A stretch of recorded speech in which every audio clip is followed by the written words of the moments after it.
Welcome all to Off the Cuff, and today we'll be talking about an organization called Rcoz. It's doing wonderful work in the field of mental health, especially, bringing awareness in the South Asian Indian community. And I do have Dr. Hari Nair here with me and Roopali Rajvansh. Welcome to Off the Cuff. Thank you. Thank you for having us. Thank you, Namrita. Rupali, lovely to have you back again. Yes. And a little bit about Hari. Dr. Hari Nair is dual board certified in general and child adolescent psychiatry with a practice grounded in evidence based patient centered care. Dr. Hari aligns closely with our cause's mission to raise awareness and build acceptance of mental health issues among South Asians. He is deeply committed to helping young people and families navigate mental health and works with our cause to make these conversations easier to have in the, especially the South Asian community. And Rupali Rajvanshi, she is the founder of Our Cause, a non-profit focused on mental health awareness for the South Asian community. After years in tech, she noticed that while Desis excel in many areas, talking about mental health still feels difficult.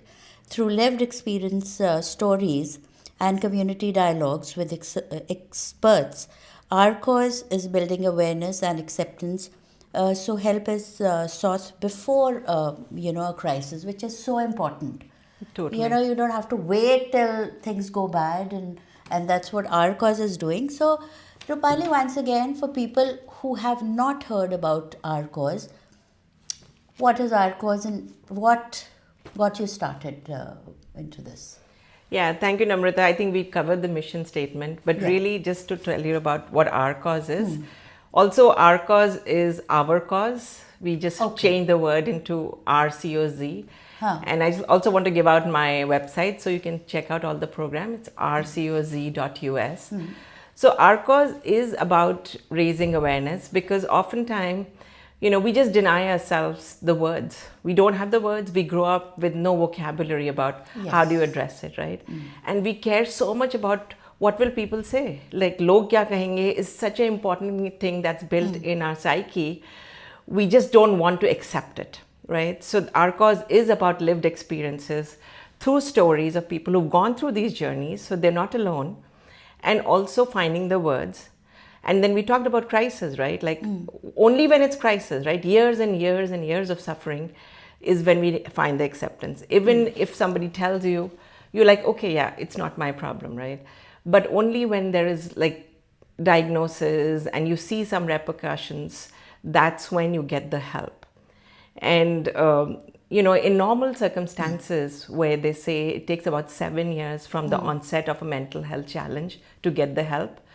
But in Desis, would you believe an average is over 12 to more than 12 years to get the help because you're just in denial. Denial. Yeah. So I'm actually going to move the mic to Dr. Nair. Yeah, Sure. I mean, I started working with Rcoz a little over a year ago Okay. because in my practice, I see patients coming in and I see a lot of Indian patients who come in. And typically, if you're coming to see a psychiatrist, it's because something has either happened or an issue has gotten so large that it can't really be ignored or explained by something else, right? And a lot of times in our community, it's because there's been a failure of something, either failure academically, failure athletically, failure in some other field that can't help but be noticed. And one of the reasons why I got into child and adolescent psychiatry is because if you look at, adults with mental health illness, everyone has a childhood, everyone has an adolescence, and you can always pin it back to the beginnings in childhood and adolescence. Right.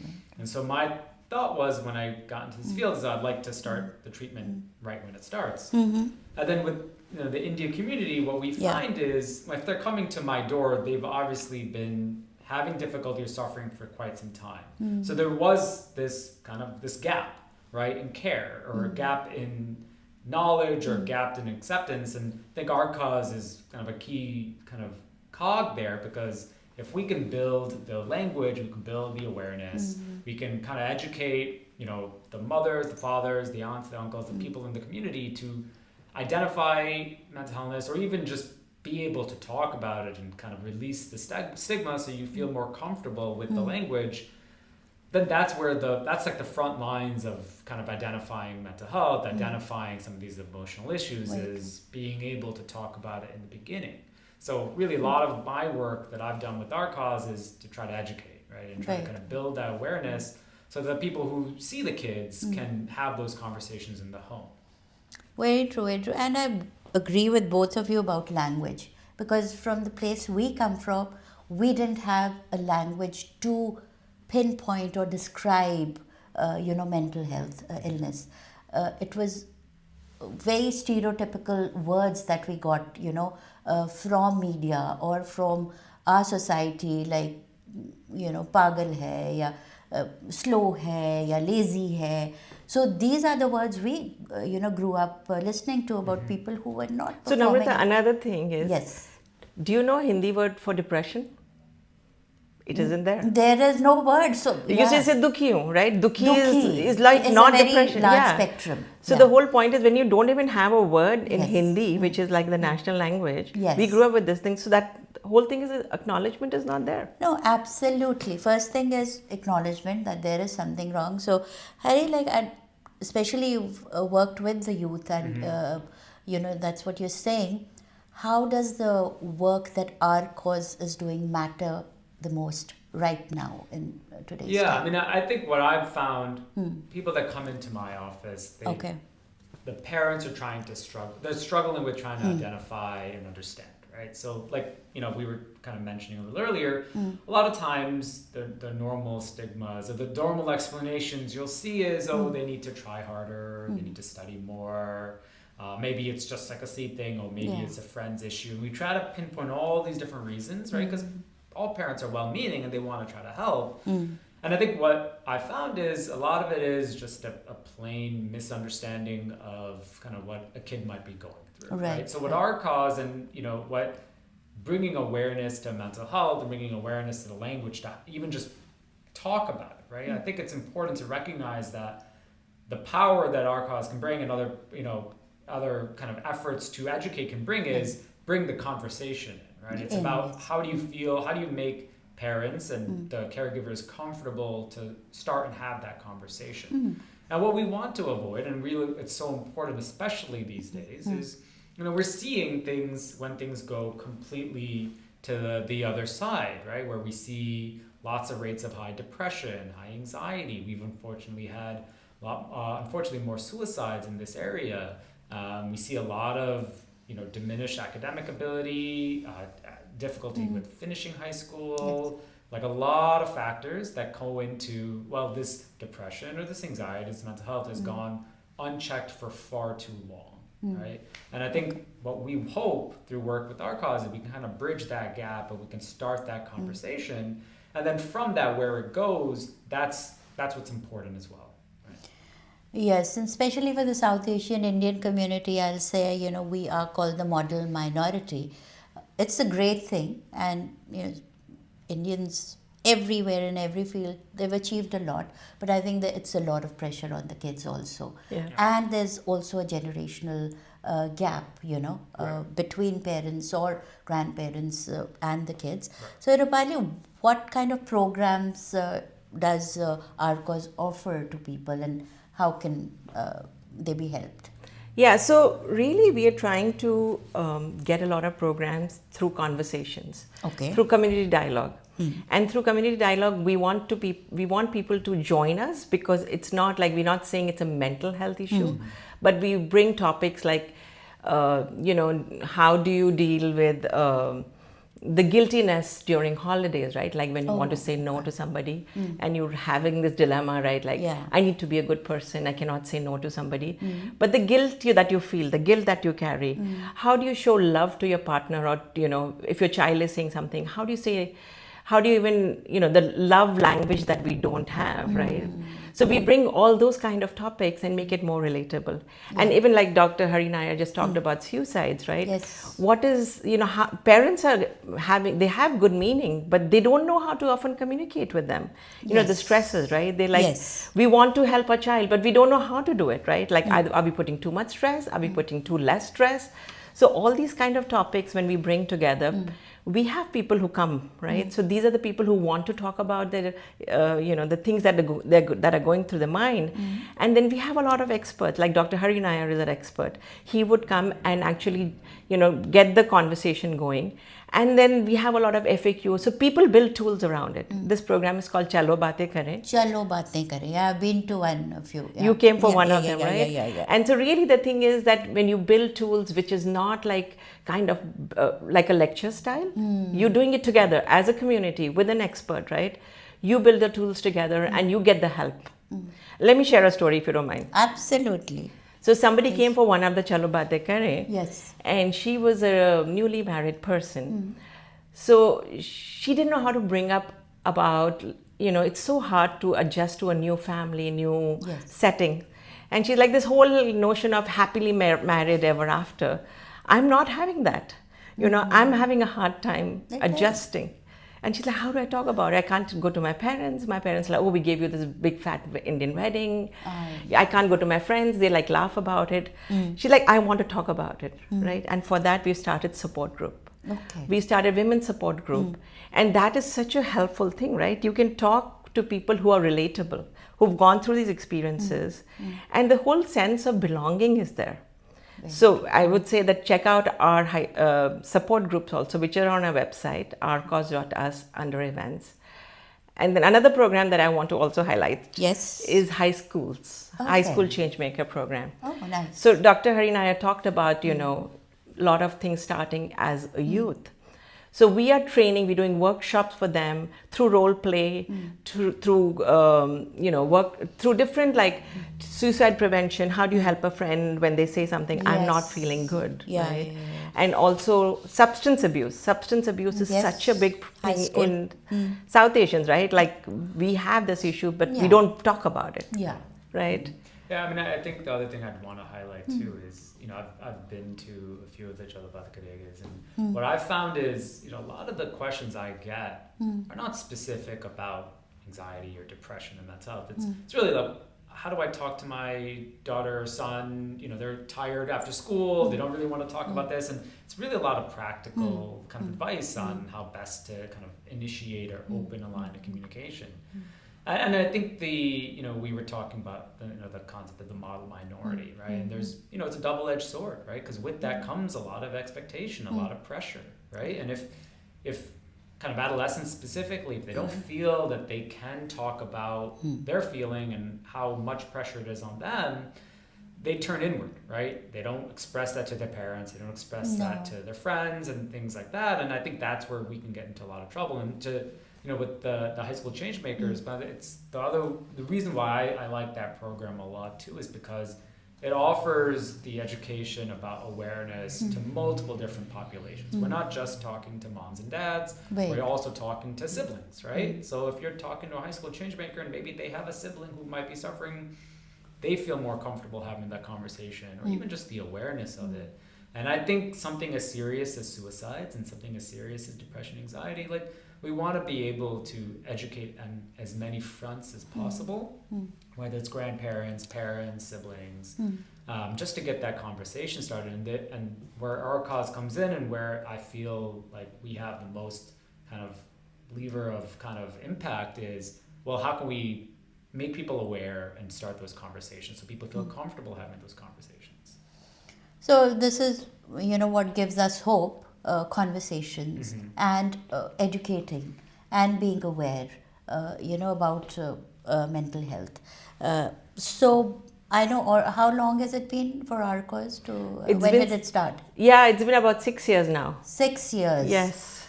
So what kind of impact do you see that Rcoz has made? So, we've been doing a lot because we all come from tech background. Yes. We do a lot of analysis and stuff like that. So we are seeing a lot of change in behavior, which is basically people are ready to get help. Over 80% of the people who've come to our sessions through Chalo Baatein Kare, through workshops, through stories, lived experience stories, there's a change of behavior. They're ready to get help and they're ready to talk about it, right? So those are the big impact numbers. And even if we can move the needle a little bit, right? Absolutely. Even one mindset changed is, wonderful. I mean, I just think that, even if I've saved one life, Absolutely, yeah. I am just privileged in that respect. Yeah. So, how can people join our cause, and any events or any fundraisers coming up? All about that. So, please look at our website, rcoz.us. We have events all the time under event sessions. We do Chalo Mate Kare, at least 10 to 12 sessions for adults. We have a big program for high school changemaker coming up in July, which is like a 4-week intensive programming. And the biggest program that we're doing right now is a gala in Palo Alto, May 30th. Okay. And that's going to be really amazing because, Mr. Parag Marathe is going to be the keynote. And who is he? He is the president of 49ers. Oh. So he's coming and keynoting it. And he has his own story, right? Like you would think that, people like that, but he's willing to share his story. So I would really encourage all of you to come and share, listen to his story and why all these stories matter. Absolutely. See, as Indians, we see the successes of people, but it's so difficult to, adjust to failures, especially from the community we come from, because failure is looked down upon. So I think that's the pressure that we put on ourselves and on the kids and generations to come. Because, the kids feel, our parents have left their country and their home and their families and they've come here to build a future. And they feel that, and I can, so many I talk to, they say that, they've left their families and we want to excel also. But I feel that is not it. You have your own life, you have your own, environment. So just flourish the way you can, I feel, for everybody, be it youth or, elderly. And especially, I think elderly are also going through, especially with the demographic change. Yes. A lot of elderly parents are coming. So anything about the impact of, immigration on South Asian? Well, I mean, I think that if you look at it from a pure, like change standpoint, yes, especially living here, right? Compared to maybe where people were in India, it has to be so significantly different. Yes. I think the other thing too is, we tell, like, parents will kind of either tell their kids or just kind of make it known that, they went through so much to kind of come out of their life and live here. And, every parent wants their kid to be successful and happy, and parents will try to make it so that everything is okay for their kid. But what comes with that is, so then you should succeed, right? And I think with a lot of kids, what happens is, well, then it gives them no ability to kind of say, well, I'm actually suffering, right? Because the next question would be, well, why? Like, we did all this for you. Yes. Like, you have the money and you have the clothes and you have these opportunities and everything, you should be able to. And I think it subconsciously shuts down the conversation, yes, right? It does. And I think that's what, no parent desires to do that. It's a subconscious thing. It's based on your own lived experiences. And I think that's the important thing to try to break open that conversation, is that, it's not, in your eyes, superficially, maybe things should be so much easier. And, we've had I remember we had a Jalabate session about social media, right? The concept of, well, that's something that, 40 years ago, like 15 years ago, kids didn't really have to deal with, right? And I think that it's the thing on the surface, if parents are not keenly aware of how significant it can be to kind of that mental health of, teenagers and young adults, they don't know then, like, how much of an impact it has. But, can be positive, but a lot of it can be really negative. And I think it's been in the news recently about how, it's been found to have significant negative impact on kind of young adults. So, I mean, I think there are certain things that we can do from an education standpoint to kind of just crack open a little bit of awareness to kind of the caregivers and the parents, so that they can start to have these conversations. And they can make it known that, yes, things were hard for me when I was growing up 34 years in India, but things are hard in a different way here too. And, my expectation for you is for you to be happy, and we need to figure out kind of what's changing. Yeah, I have to say more power to the young parents like you for raising. I know it's getting difficult to raise kids. Yeah. You don't know what's the right way because of AI coming in and social media. There's Yeah. so much. Yeah. All to of them are deal going with. to be there to stay, right? It's just It's how do going you to be, yeah. change your Yeah. behavior to accept it and make it, use it in Yeah. the right way. Yeah. Absolutely. Yeah. And, it's wonderful to have organizations like Rcoz that are culturally sensitive, which is so important because, I've had people on my show, that have organizations that are culturally sensitive towards domestic violence survivors and other things. And I think for mental health also, it's important to have those words which, are more familiar, Yeah. for people. And much more because like I'm saying, we never had the language. Yes. Even now we are still learning. So thank you, Rcoz, for doing what you're doing. And any last words, and we can wrap it up. Yeah, I would just say, check out our website, rcoz.us. Please join us on May 30th for our gala in Palo Alto. And where can they buy the tickets? It's on the website also. Okay, same. Okay. Yeah.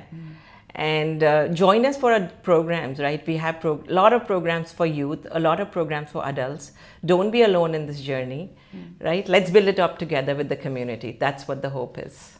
Yeah, and I would say a lot of the sessions that Rcoz has, I'd invite people in the community, parents. You don't have to be a parent. You could be an uncle, you could be an aunt, you could be a teacher, anyone who kind of interfaces with the youth.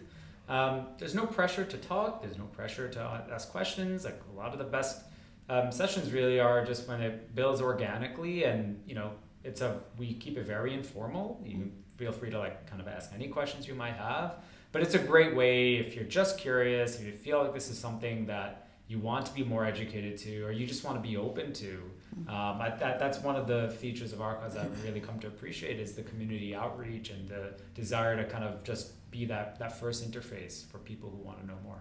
So just last thing, after one of the sessions that we did in a high school, it was just before an exam, and a student walking out just told us, this is what I needed.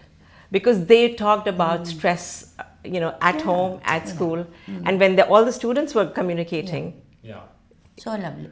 I know. Thank you for providing those safe spaces for people. And, I have been to one, like I said, and you don't have to say, just absorb and listen to people, because that's also very helpful. And like they are saying, words can be comforting. So just be there for the next event. And the website is rcoz.us. Yes. us.org. No, it's just rcoz.us. Oh, or rcoz.us. Yes. So thank you so much, Roopali and Hari, for Thank you for having joining us. me, and wishing you the best for the gala and the rest of the year. Thank you so much, Thank you. Namrita, for having us today. Bye-bye. Take care.